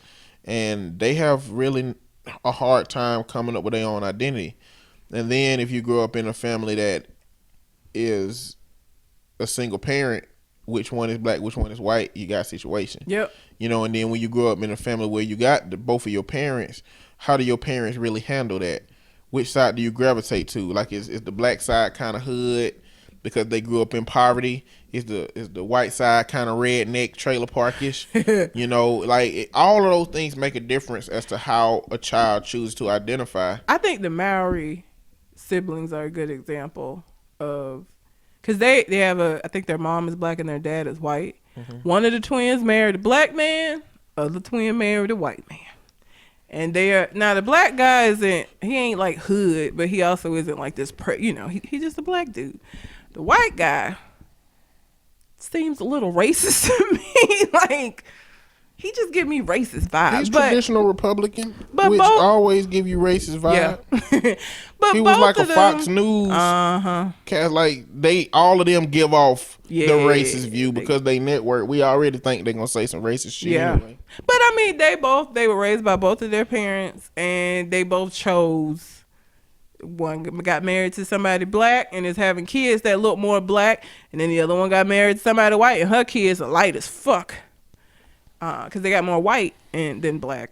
Well, I mean, and I don't think who you choose to have a relationship with is even the biggest struggle. I think the biggest struggle is how you look at yourself in the mirror and identify. Well, it's not, but I feel like people, especially black folks, like Tia more than they like Tamara because of her choice in spouse. Like, well, yeah, that's outside shit. But I'm saying, like, who you choose does have an impact on how the world. What I'm saying is, They do have a lot of internal. They got things. a whole bunch of struggle to do before they get to a relationship. Yeah. They got a whole bunch of internal struggle to figure out before they get to a relationship. You know that. And it just seemed like Tia did better with that internal struggle than Tamara. I just don't, and I don't know. Maybe I just don't like her husband, and so I just subconsciously don't like Tamara. I don't dislike her, but I do like Tia. What did one of them do recently? Where they got in trouble? The one who married to the white dude, where somebody posted I think it was the wedding for Gucci Mane and and his wife, and she posted something. People saying black love, and she posted some all lives matter shit, all loves matter shit about that. But that's what I'm saying, like, and that's part of why people don't like her, because she has taken on. I don't know if she was already like that before she got with her husband, but she's very Republican now, and that's the difference between her and Tia. And people like Tia more than they do Tamara. Only difference between Democrat and Republican when you're rich is your tax bracket and what you support financially. So they all wealthy. So it don't make sense for all of them to be Republicans. But I don't to be think honest. Tia is. And Tia's husband was broke as fuck. Like, I watched. He's an actor, right? Yeah. But He didn't get that much work. He still really don't. But I watched the Q&A with. She has a YouTube channel. Tia does, and she did a question and answer with her husband, and they were talking about when they met. And apparently, he moved to LA before he started getting parts, broke as fuck, and she started dating him. Because one of the questions was like, what does he love about her? And it was because she took a chance on him. Because when she met him, he ain't had shit. Like, he was broke as fuck. I don't remember where he's originally from, but he moved, he do what people do, moved to LA because he wanted to pursue acting. And, he was, I forgot what his job was when he met her, but I mean, he was doing some acting, but it was like straight to DVD type shit. It wasn't no, So her perspective, I don't know if Tamara would have dated someone like him. Doesn't seem like it. Might be wrong. I don't know her, but I don't know. But good. Congrats to Meghan Markle. I mean, if I could marry a prince, I would. So shit. I don't like that so many people. First off, she gonna have to deal with a lot of that old British racism. Oh yeah, when she's already dealing with that. When they were dating, he had to come out and like say some shit because the tabloids in Britain was writing all kind of bullshit about her, and the royal family put out like a thing about they needed to basically chill the fuck out. So like, as soon as their relationship became public, before they even got engaged, they was already being racist towards her. Like that since they relationship became known to the public, it's been that way. So yeah, she got to deal with a lot of racism. The other part, man, it go along with what you were saying, but I'm just tired of bitter black people that are so fucking hurt when black people do shit with white people. I can't fucking stand these black people who be like, oh, you buy from the white man, but you won't spend money with on your own kind. Or motherfuckers that be like, well, you want to date a white man, huh? You gonna? And then even these posts that I saw a post the other day where this dude said, I met a millionaire the other day and he had an iPhone 5S, and I was like, hey, you could buy 10 iPhone X's. Why don't you? He's like, I don't need it. And then he was like, you drive a 2012 Honda Pilot, you can afford a Bugatti. And he was like, I can afford 10, but this car's paid off. It's 0.9 APR. Like, why do I need it? And he was like, it really opened my eyes. I'm like, bitch, basic ass financial advice opened your fucking eyes because a white man said it? Nigga, I can't do it. I can't keep doing this shit with these black folks, man. Like, goddamn, the world is a lot more complex. Yes. Than you simple-minded motherfuckers. Cause people mad. Give credit for. Big mad that there are black people that are mad, and there are black people that feel like, and this is probably what she's had to deal with her whole life, getting mad because folks are saying that she's black and she gonna be the first black member in a royal if she was saying that she was white, and her mama is black, her mama got dreads. Like her mom, I've seen her mama and her daddy don't look like they would have got together, to be honest. Like, cause her daddy. What's her name? Meghan Markle. M-A-R-K-M-A-R. You ain't got to spell it. Google will correct me. Meghan Markle parents. Yeah. Let's see what they look like. Her daddy don't look like he would have been with a sister. He just don't strike me as, like, if somebody like him came up to me, I'd be like, really? No. No, thanks. Oh yeah. You see? I see. Her mama don't look like a crackhead. She look like an old professor. Yeah. She look like she used to be a professor. She look like she does like cultural studies at an HBCU. Yeah, she do. That's what she looks like. What does her daddy look like? Her daddy look like a fucking. That's fucking Harvey from Suits. Her dad is like a chubby white man. Is that? That's an old ass picture. Well, I don't know if. I think I lost. You look like Louis C.K. It don't look like nobody that would have been with the cultural studies professor at HBCU. Like, they don't look like they would have made children together. Like, I don't know how the fuck that happened, but she has been very vocal about her experiences as a biracial person, about her embracing both sides of her DNA about her. She does a lot of work. Like, she is a UN ambassador. Like, she not even just talking out of her ass. Like, she's a UN ambassador. She does a lot for, like, she's a feminist. Like, she does a lot of stuff. And so her becoming a princess is going to put her in a position where she's going to be able to support a lot of these charities and stuff that she wants to, because she'll have the means to do so. So I just don't understand. Like, let her live. Like, she could have ended up with somebody black. She didn't. And guess what? The white man she ended up with is a prince. So shut the fuck up. It's a picture of so it's a meme going around with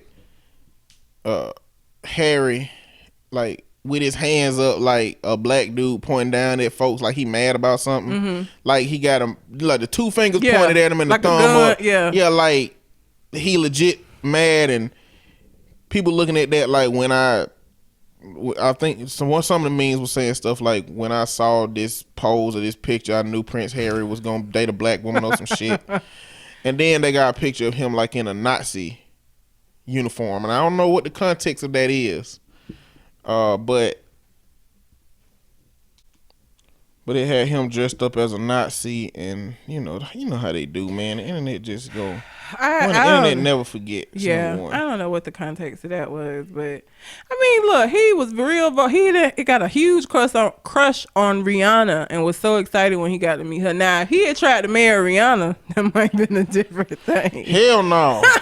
He can't have Rihanna. Hell no. Well, and the royal family wouldn't have had her in the royal family. Rihanna would have been in the palace smoking weed and shit like that. And I don't want to say he can't have Rihanna, denoting that Rihanna is something similar to being owned. Some property by black like people. My Xbox. But Rihanna, man, she's just different. What the fuck is going on with Rihanna? Rihanna got like this whole aura of just awesomeness and sexiness and coming off her. Like, what the fuck is that? I don't know. Where you buy that at?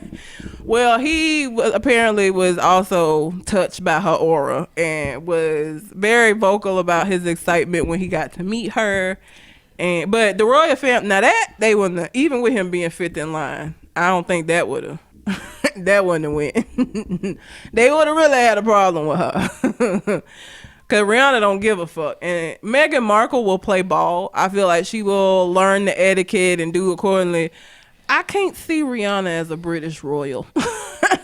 Like, she just ain't got enough fucks for to be royalty. And she gonna be doing all kind of bullshit. I wonder if he gonna make her say the royal penis is clean, Your Highness. He ain't never seen that damn movie, so no, he's not gonna. I feel like he have. I feel like he done seen Friday the series. I feel like he done seen Harlem Nights. I doubt it. I would be very surprised if he has. He don't give me them vibes. Now, I always knew he did his own thing. He always been the one that, like, did shit that, you know, was not. He was more like his mom. Princess Diana did what the fuck she wanted to do.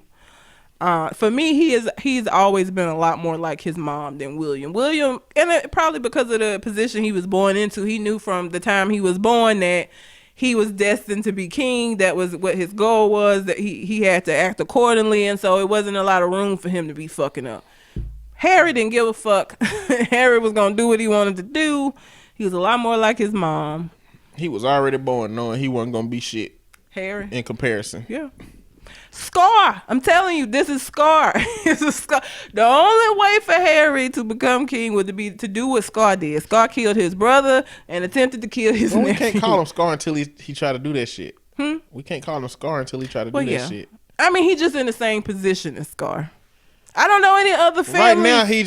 Right now he just sent me from Coming to America, even though they ain't his brother. Send me one of his brothers. But he's still just as useless. God damn. Useless shit. He's not useless. He's just not destined to be king. I just can't wait to be king. He will never be king.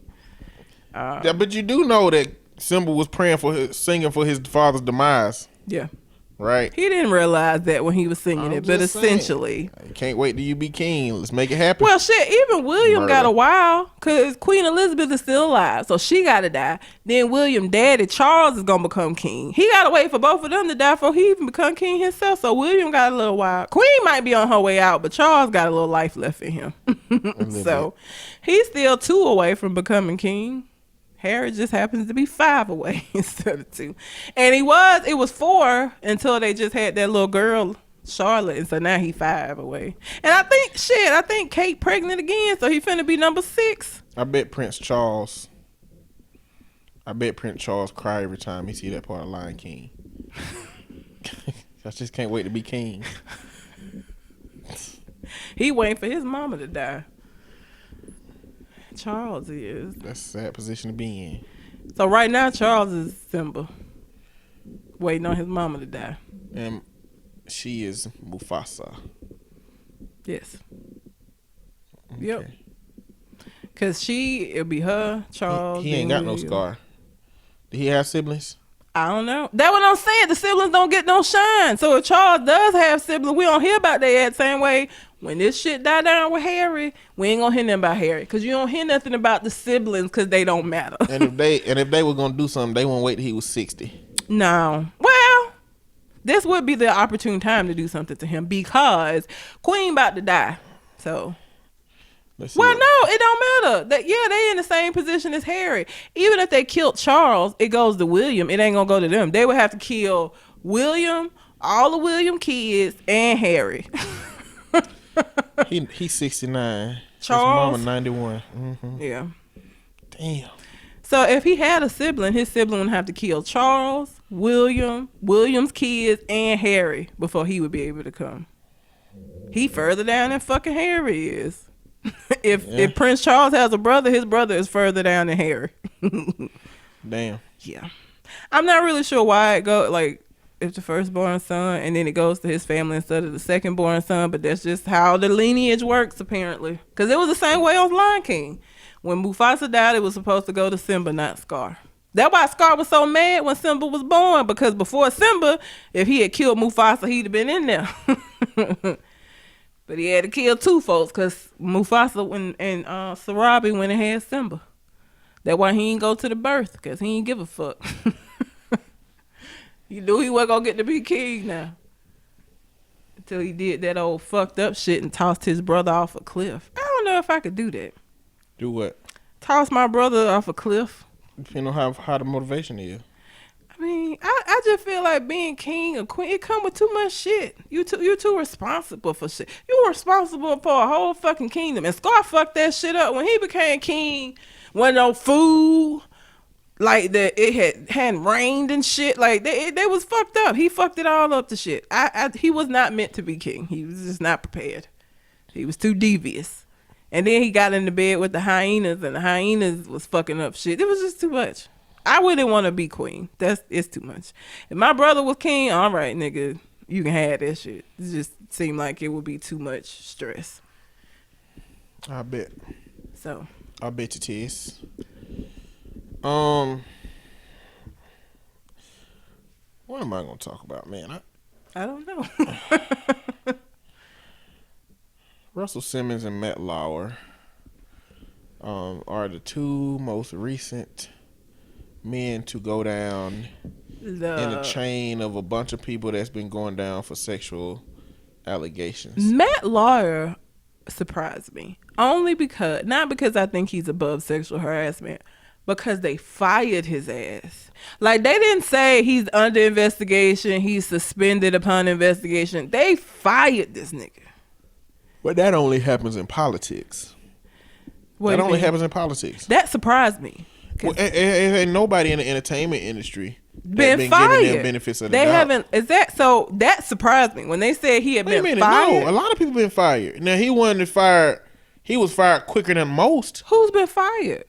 Shit, Bill O'Reilly been fired. Oh yeah. Goddamn, Harvey Weinstein But been I ousted. feel like he's been ousted, but I mean, Bill O'Reilly is more political to me. Matt Lauer was on the Today Show, which is not really a political show, so I was just surprised that they fired him with the quick. Like, it wasn't no like we're investigating type shit. It's like he gone. So that I was just surprised at how fast it happened. The only time, well, apparently, what I heard on CNN is amongst the news world, they've been hearing this for some time. Oh yeah, I had this heard. Ain't new. But most of the other cases haven't been new either. I wasn't surprised that he was doing it. I was just surprised the quickness with which they handled What I'm saying, that's situation. what I'm saying. The subjectiveness of the quickness is based on what we know. It just so happened that we got the information that they figured out and they fired him. Yeah. But if this been going in the circuit, ain't no telling how long they been investigating to lead up to this. That's just the difference between them telling us they investigating when they started versus we only get the end result of an investigation. Well, and then one of his co-hosts was on the thing crying, so she apparently wasn't in agreement with him. I mean, being fired. it clearly goes back to the question we asked a couple of a podcasts ago. Can you love somebody that does horrible things? I mean, I think personally that we can compartmentalize a lot of things when it comes to people. The question is, how does the outside world look at you when you empathize with a monster? You know, if they're considered that. You know, I don't want to say that Matt Lauer is that, but to somebody he is. Yeah, to his victims, you know, he is. So how close can you really be to somebody when they doing something like that? Or how close should you really be? You know, I'm the wrong person to ask because I already said if my brothers did some bullshit like that I wouldn't. I just don't think that I would be emotional and be crying about it. Like, I would be more upset at him for doing what the fuck is wrong with, you know what I'm saying? Like, I don't know that I would have got on TV and been like, oh my god, like William, and I'd have been angry. Like, what the fuck? What is wrong with you? Like, how did you think that this was okay? So Russell Simmons done stepped down from all his companies. I was surprised by that. HBO has taken Russell Simmons' names off of all of the HBO Def Comedy Jam. Because it was Russell Simmons Presents. They took his name off of all of those things. I saw that.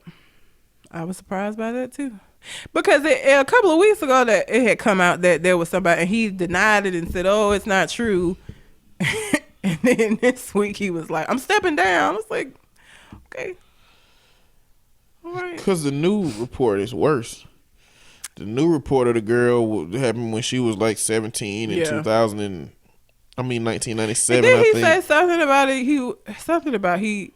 She remembered what he remembered as a consensual situation and something different. And well, he she didn't said really it started apologize. off as she wanted to ride home, and instead of taking her home, he took her straight to the apartment. And then they got to the elevator, and he cornered her in the elevator, and it just started getting really, really weird. So for him to have stepped down after that, it means something. Yeah. But what do we do moving forward, man? Because moving forward, I feel like when we the running theme in all of these situations has been that these have been ongoing things that people knew about and just turned the other cheek to. That's what we need to do about it. Is that when these things start happening, you need to pay attention. Now that doesn't mean it doesn't mean that they're not fucked up people out there that make false reports. What I'm saying is you can't they knew this stuff was going on. The people with Harvey Weinstein knew that they knew that this was happening, and they were just they just weren't saying shit about it. I think that is where we need to start with. Not ignoring shit or like, oh, that's just how it is type shit. Like, that don't need to be the case. The theme in all of these is that these are not new situations. These are things that have been ongoing, that there were a lot of people that were aware of, and nobody stepped in and tried to do anything about it because they felt like they couldn't maybe, or it wasn't their place to, or whatever the case may be. I don't think we need to be allowing situations to get to this level where it's been years and it's been tons of victims.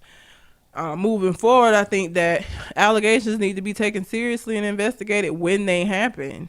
Or if you see some shit that's happening, you should be able to say something to the appropriate people and something gets done about it instead of waiting years to address it.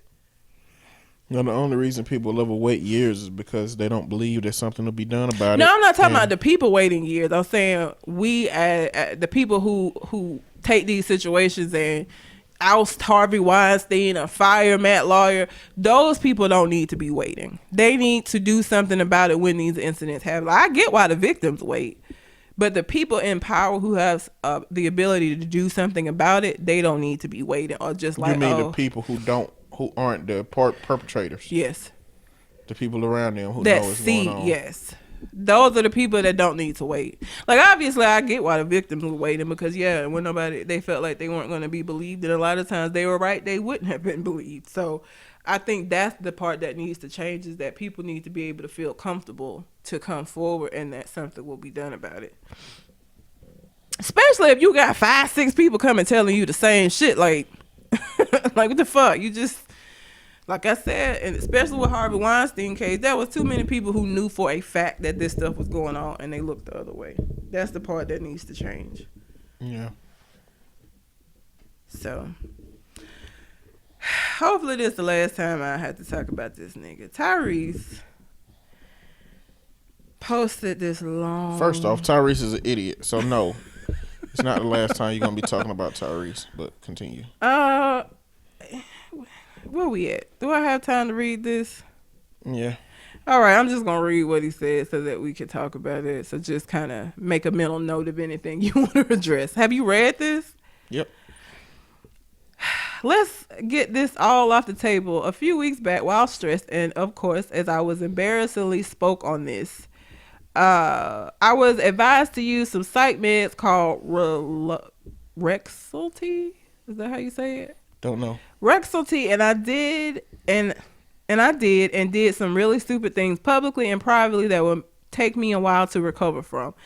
To clear the air, because I'm an open book and got nothing to hide, my wife is not pregnant and never was. Those meds had me on one.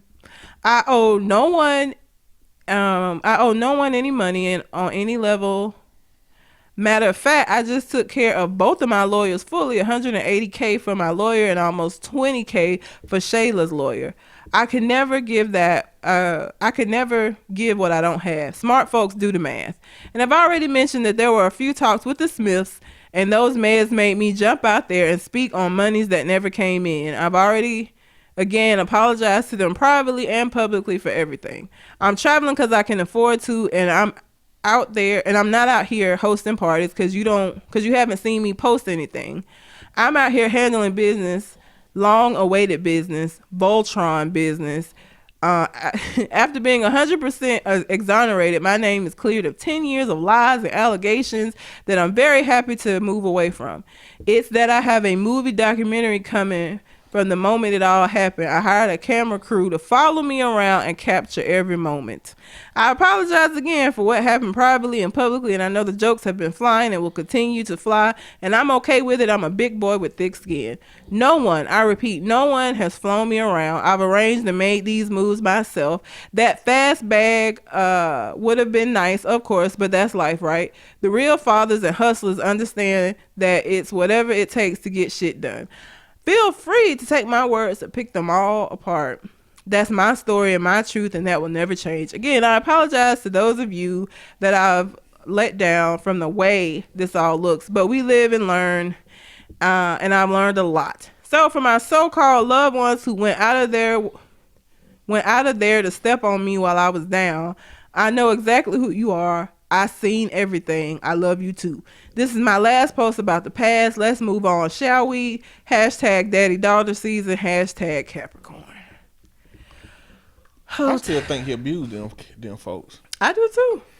I just think that when you're dealing with a child custody case, if you do what the court asks you to do, then they'll give you custody. I mean, Yeah. If you acknowledge it and move past it, get some classes, then you move forward. Yep. So that's for exactly him to how say that works. 10 years worth of lies, I just don't think it's lies. I think he don't think what he doing is abuse when he do it. I just want to say, as somebody that knows a little bit of something, not a lot, a little bit of something about psychotropic medication, what side effect is he saying that this medicine gave him, where he made up an entire story about his wife being pregnant, where he said that he talked to Will and Jada Smith and they were going to just give him $5 million. Like, what side effect, what listed side effect for that particular medication would have created those situations? That nigga is full of shit. Tyrese crazy. He got problems. And he trying to pass off his problems on some kind of medication. Which pisses me off because it's hard enough to get black folks to take their fucking medicine as it is because they have all of these excuses for why they don't need to goddamn take it. Then you got Tyrese blaming all of the fuck shit he doing on medication, which is a bad look for the medication in general. So that pisses me off because I can't tell you how many folks I done had that done stopped taking their medicine because either A, they felt better, B, their family told them they didn't need to be taking it, C, their church family told them they just need to pray and stop taking these man-made medications and all of this shit. It is enough excuses and reasons out here for people to not take their medicine. Side effects where you gonna make up lies and act crazy, that is not a good reason. And I don't need him out here making it harder for me to get my fucking clients to take their medicine. Cause he on some bullshit. Because people who don't want to take medicine will attach to any excuse whether it makes sense or not. Look, ain't nobody got time for Tyrese. I don't even got time for the little black ass motherfucker.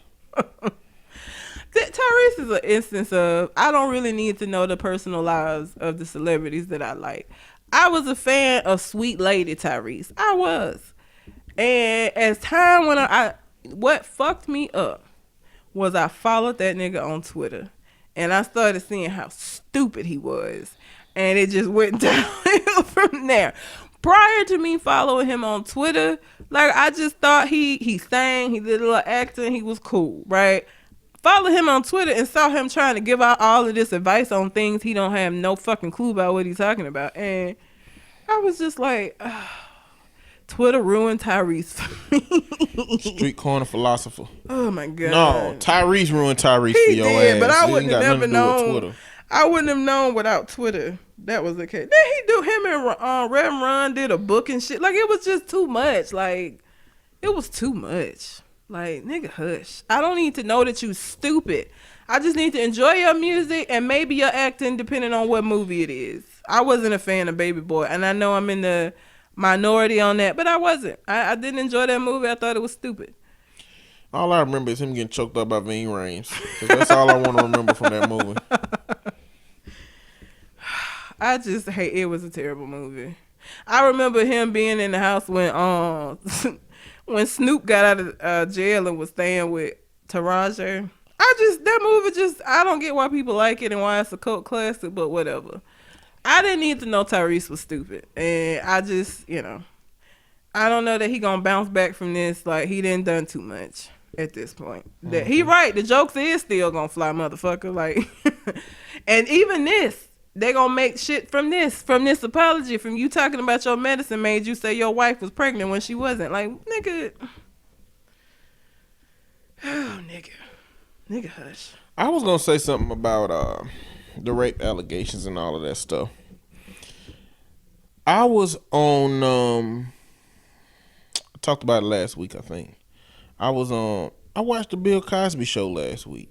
Okay. And it was a specific episode, but it was streaming on Facebook, so I watched it. And nothing about watching that show made me think about Bill Cosby. Like, all I really saw was Heathcliff Huxtable. Yeah. So it just made me wonder. I'm just good at compartmentalizing things. Everybody's not, though. I can know that Bill Cosby is, expected to be a horrible person because he potentially did all of these things. But I can also compartmentalize that him acting as another character can still be somebody that I found value in and looked up to. See, I can do that with some people, right? I refuse to, support and buy any R. Kelly music because in that way I just can't. I will still watch the Cosby Show and I still listen to the music that I already have of R. Kelly's, but I never buy any albums he come out with. I wouldn't go see him in concert. Like, I don't support him in that way. So some people, I guess, and I don't know what the difference is, why I'm so much harder on R. Kelly. Maybe because he's still out here doing fuck shit. And the context of his music, yeah, in which he's icky. Talking about It's love. Icky. It's about kid love. It's icky now. It's icky. I can't listen to it. So. How you gonna go half on a baby when the baby who you with?